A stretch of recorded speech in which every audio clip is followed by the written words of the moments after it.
जब इंसान नहीं थे तब धरती पर कौन राज करता था। एक डरावनी दुनिया, हुक स्ट्रॉन्ग। धीमी डरावनी बैकग्राउंड म्यूजिक इमेजिन करो।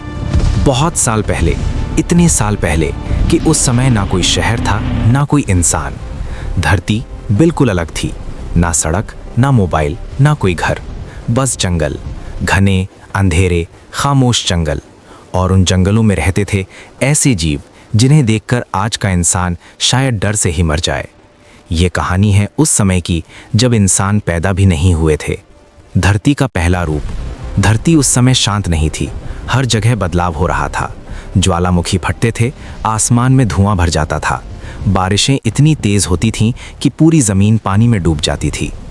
और इस केओस के बीच जीवन की शुरुआत हुई। सबसे पहले आए छोटे छोटे जीव, इतने छोटे कि आंखों से दिखते भी नहीं थे। लेकिन यहीं से शुरू हुई वो कहानी जो आगे चलकर इंसान तक पहुंची। पहले जानवर, पानी के राजा। धीरे धीरे समय बीतता गया और फिर समंदर में कुछ बड़ा हुआ।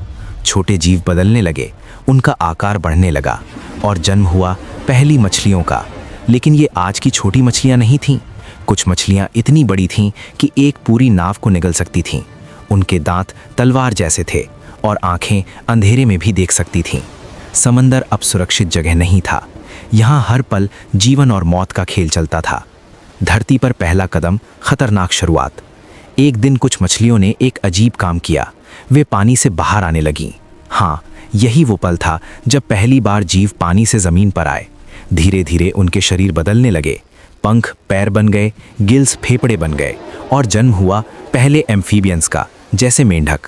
लेकिन ये भी आज के मेंढक जैसे नहीं थे। कुछ इतने बड़े थे कि एक इंसान को आराम से खा जाएं। रेंगने वाले दानव, असली डर की शुरुआत। समय और बीता और फिर आए रेप्टाइल्स, रेंगने वाले जीव। यही वो समय था जब धरती पर असली आतंक शुरू हुआ। विशाल छिपकलियां, लंबे लंबे सांप और ऐसे मगरमच्छ जो आज के किसी भी जानवर से कई गुना बड़े थे। लेकिन ये तो बस शुरुआत थी। और फिर धरती पर आया वो समय जब ऐसे जानवर पैदा हुए जो पूरे ग्रह पर राज करते थे। डायनासोर, इतने बड़े, इतने ताकतवर कि उनके सामने बाकी सारे जीव बस खिलौने जैसे थे। लेकिन एक सवाल आज भी रहस्य है। अगर डायनासोर इतने ताकतवर थे तो खत्म कैसे हो गए? जानने के लिए आगे का पार्ट जरूर देखना।